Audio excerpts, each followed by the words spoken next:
বুকে বিছানায় রেখে শালি আর শাশুড়িকে নিয়ে রাত 2টায় ধীরে ধীরে কাপড়টা সরিয়ে যা করলাম তা শুনলে আপনাদের মেশিন দিয়ে পানি চলে আসবে, তাই আপনাদের দুটি পায়ে ধরে বলি গল্পটি শেষ পর্যন্ত শুনো, তাহলে তোমরা গল্পের আসল মজা পাবে। মাস্টার্স কমপ্লিট করে সবেমাত্র একটা এনজিওতে জয়েন করেছি। বাড়ি থেকে মা বাবার পেরাপেরিতে বিয়ে করতে হলো। মা বাবাই পছন্দ করে রেখেছে বউকে, আর পছন্দ করবেই না কেন? অমন অনিন্দ সুন্দরী মেয়ে কজন আছে? আমি শুধু দেখলাম আর বিয়ে করলাম। আমার বউ সবেমাত্র ক্লাস 10-এ পড়ে, বয়স 1-5 হবে। খুবই সুন্দরী মেয়ে, ইন্ডিয়ান নায়িকা মাধুরীর মতো সুন্দরী। আমাদের পাশের থানার শহরেই ওদের বাড়ি। যেদিন আমাদের বিয়ে হয়, যখন আমার বউকে আমাদের বাড়িতে সন্ধ্যায় নিয়ে আসব, তখন আমার নানির শাশুড়ি আমার কানের কাছে এসে আস্তে আস্তে বলল, তোমার বউয়ের অল্প বয়স, সাবধানে কাজ করবে। রাতে আমাদের যখন বাসর ঘরে শুতে দিল, তখন রাত 12টার উপরে বেজে গেছে। লাল কাতান শাড়িতে আমার বালিকা বউকে অসম্ভব সুন্দরী লাগছিল। আমার বউ যখন আমার পাশে এসে শুল, তখন তার মুখের আলপনা, সুন্দর চোখের চাহনি, নিষ্পাপ অবয়ব আমাকে দারুণ মুগ্ধ করে তুলেছিল। আমি অবাক বিস্ময়ে ওকে শুধু দেখছিলাম। বাসর ঘরে আমার নব বধূর সাথে কিছু মধুর আলাপ করার চেষ্টা করলাম। কথা বলতে না বলতেই দেখলাম আমার বউ ঘুমিয়ে গেছে, একেবারে গভীর ঘুম। আমি ওকে আর জাগালাম না, শুধু ওর বুকের উপর হাত রেখে আমি ঘুমাবার চেষ্টা করলাম। আমাদের বাসর রাতে আর কোনো কিছু হলো না। ঘুম ভাঙার পর দেখলাম সকাল হয়ে গেছে। দ্বিতীয় রাতে আমি আমার বউয়ের কাপড় খুললাম, শরীরে হাত দিলাম, আলো জেলে দেখলাম সবকিছু একদম দেবীমূর্তির মতো দেখতে ওর শরীর। বুঝতে পারলাম একদম কুমারী, এখনো ওর কুমারী সতীত্ব উন্মোচন হয়নি। আমি ওকে বললাম কাছে আসতে, ও ভয় পেল। আমি আর জোর করলাম না। ওর হাত টেনে এনে আমার ওইটা ধরাবার চেষ্টা করলাম, দেখলাম এটাতেও কোনো আগ্রহ নেই। দ্বিতীয় রাত এমনি করেই কেটে গেল। তৃতীয় রাতে আমার বউকে অ্যাকসেপ্ট করে নিলাম, আর আমার বউকে অনেক রকম ভাবে গরম করার চেষ্টা করলাম। আমি উত্তেজিত হয়ে সমস্ত নিয়ন্ত্রণ হারাবার চেষ্টা করলাম। দেখলাম বউ ভয়ে কাঁপছে, এক পর্যায়ে কেঁদে দিল। আমি আর কোনো কিছু করলাম না। মন খুব খারাপ হলো, দেখলাম আমার বউ নির্বাক। সে রাতও এমনি করেই কেটে গেল। চতুর্থ দিন আমার বউকে নিয়ে শ্বশুর বাড়ি গেলাম। বাড়ির সবাই আমাদের দেখে খুশি হলো। আমার শ্বশুর বাড়িতে শ্বশুর, শাশুড়ি, একটা শ্যালিকা ছাড়া আর কেউ নেই, আর যে একজন আছে তিনি আমার নানির শাশুড়ি। বিকালে নানির শাশুড়ি এসে বলল, আমি সামিয়ার কাছ থেকে সব শুনেছি, আমার বউয়ের নাম সামিয়া। তোমাদের এখনো কিছুই হয়নি। আমি সামিয়াকে বুঝিয়েছি। দেখ আজ রাতে কি করে। নানি হাসতে হাসতে বলল, আমার যৌবন থাকলে প্রক্সি দিতাম। রাতে আমি বিছানায় শুয়ে আছি, সামিয়ার আসতে দেরি হচ্ছে, বোঝা গেল ও আসতে চাচ্ছে না আমার রুমে। দেখলাম আমার শাশুড়ি ওকে অনেকটা জোর করে আমার রুমে নিয়ে এলো। সামিয়া খাটে বসল, আমার শাশুড়িও বসল। শাশুড়ি আমাকে বোঝালো, তুমি কিছু মনে করো না, ও ছোট মানুষ, আস্তে আস্তে সব ঠিক হয়ে যাবে। রাতে বিছানায় শুয়ে আমার বউকে কাছে টানলাম, গল্প করলাম, আদর করলাম। এবারও আমার সমস্ত নিমন্ত্রণ হারিয়ে ফেললাম। দেখলাম ওর কোনো প্রতিক্রিয়া পেলাম না। আমি জোর করাই ও উঠে বসে গুমড়িয়ে গুমড়িয়ে কাঁদছে। আমার খুব মন খারাপ হলো। ওর কান্না শুনে আমার শাশুড়ি উঠে এলো, দরজা নক করল। আমি দরজা খুলে দিলাম। বিছানায় এসে কাত হয়ে শুয়ে পড়লাম। আমি বুঝতে পারলাম আমার শাশুড়ি আমার বউয়ের সবকিছু দেখল, আস্তে আস্তে বোঝালো, এসব কিছু না, ভয়ের কিছু নেই। শ্বশুর বাড়িতে আরো 2 দিন ছিলাম, কিন্তু আমার বউয়ের সাথে কোনো কিছু হল না। ছুটি শেষ হয়ে গেল, আমি কর্মস্থানে চলে এলাম। ঢাকার মোহাম্মদপুরে ছোট 2 রুমের বাসা নিলাম। 1 মাস পর শ্বশুর বাড়িতে চিঠি লিখলাম বউকে নিয়ে আসার জন্য। সেদিন ছিল বন্ধের দিন। আমার বউকে আমার শ্বশুর শাশুড়ি নিয়ে আসে। শ্বশুর রেলওয়ে স্টেশন মাস্টার, একদিন পরে সে চলে গেল। বলে গেল সপ্তাহানেক পরে শাশুড়ি এবং শালিকাকে নিয়ে যাবে। বাসায় প্রথম রাতে আমার বউকে সহবাস করার চেষ্টা করলাম, দেখলাম ওর মধ্যে ভীতি এখনো কাটেনি। আমি একটু রাগারাগি করলাম, তারপরেও আমার বউ সহবাসের ব্যাপারে নির্বিকার। কোনো ইচ্ছা নেই, কোনো আগ্রহ নেই। এমন হলে কি আর বিয়ের ওসব মজা পাওয়া যায়? আমার শালিকা রিমি, আমার বউয়ের 1 বছরের ছোট, ক্লাস 9-এ পড়ে। রিমিও আমার বউয়ের মতো সুন্দরী, সুন্দর চেহারা। দুলাভাই হিসাবে আমাকে খুব পছন্দ করে। আমার বউ আমার কাছে যে মেলামেশা করে না, এটা রিমিও জানে। রিমি ওর বোনকে এই ব্যাপারে বুঝিয়েছে অনেক, কিন্তু আমার বউয়ের আসলেই এখনো ওসবের ব্যাপারে ডিমান্ড নেই। সেদিন রাতে আমার বউ আমার কাছে আর এলো না। আমি খুব করে ডাকলাম, তারপরেও এলো না, আমার শাশুড়ির কাছে শুয়ে থাকলো। আমি রাগ করলাম, তবুও এলো না। আমি বিছানায় শুয়ে আছি, এমন সময় রিমি এলো। বলল, আম্মু আমাকে আপনার কাছে পাঠিয়ে দিল গল্প করার জন্য। আমি রিমিকে আমার পাশে শোয়ালাম, কম্বলের মধ্যে নিয়ে ওকে জড়িয়ে ওর সাথে গল্প করতে থাকলাম। বললাম, তোমার বোনের মেলামেশার ইচ্ছা নাই? হবে একদিন। কবে হবে? হবে।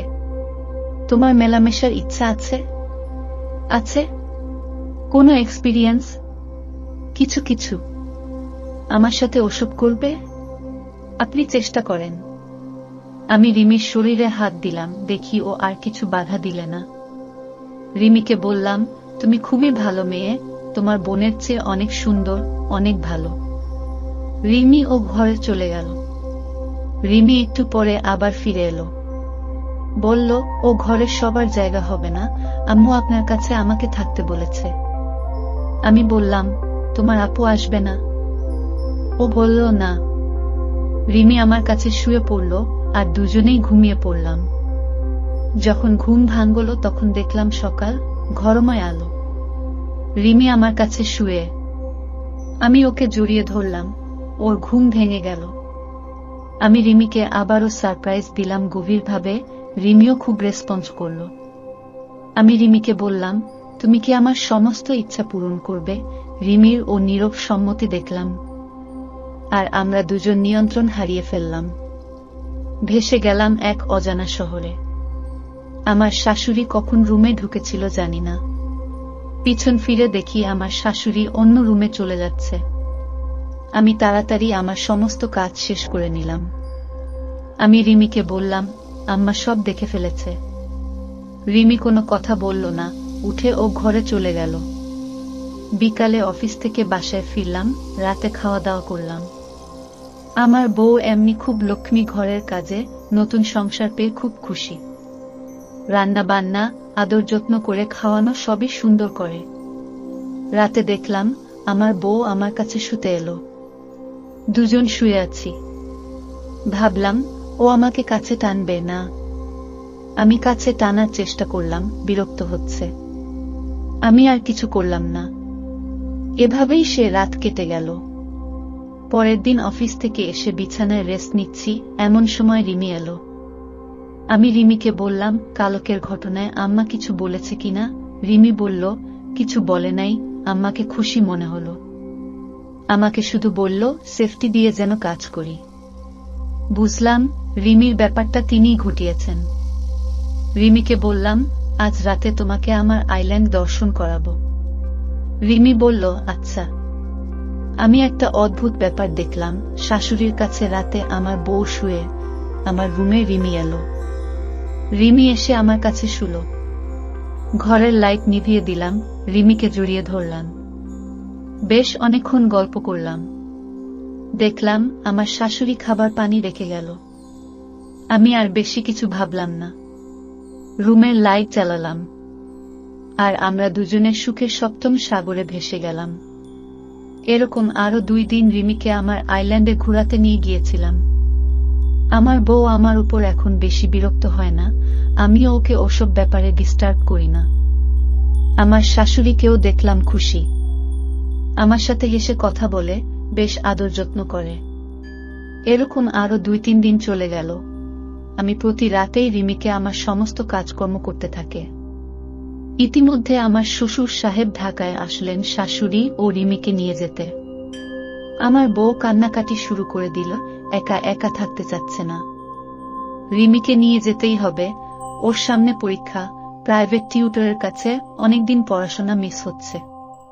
সিদ্ধান্ত হলো আমার শাশুড়ি আরো কিছুদিন আমাদের কাছে থাকবে, তারপর আমি আমার শাশুড়ি ও বউকে নিয়ে যেয়ে রেখে আসব। রিমি চলে গেল, খুব মন খারাপ লাগল। অফিসে যেও ভালো লাগে না, রিমিকে নিয়ে কয়েকদিন ভালোই ছিলাম। অফিস থেকে বেশ তাড়াতাড়ি বাসায় চলে এলাম। বাসা কেমন যেন খালি খালি লাগে। সবকিছু আছে, শুধু রিমি নেই। রাতে খেয়ে বিছানায় শুয়ে পড়লাম, আমার শাশুড়ি বউকে কাছে দিয়ে গেল। আমরা দুজন বিছানায় শুয়ে আছি। আমি আমার বউয়ের সাথে গল্প করছি। ওকে কাছে টেনে এনে আদর করলাম, আরো অনেক কিছু করলাম। বললাম কাছে আসবে। বউ বলল আজ না, আমাকে কয়েক মাস সময় দাও, আমি নিজেকে প্রস্তুত করে নিই। আমার রাগ হলো, জোর করার চেষ্টা করলাম, বউ আরো রেগে গেল। আমিও রাগারাগি করলাম। বউ বিছানা থেকে উঠে পাশের ঘরে চলে গেল।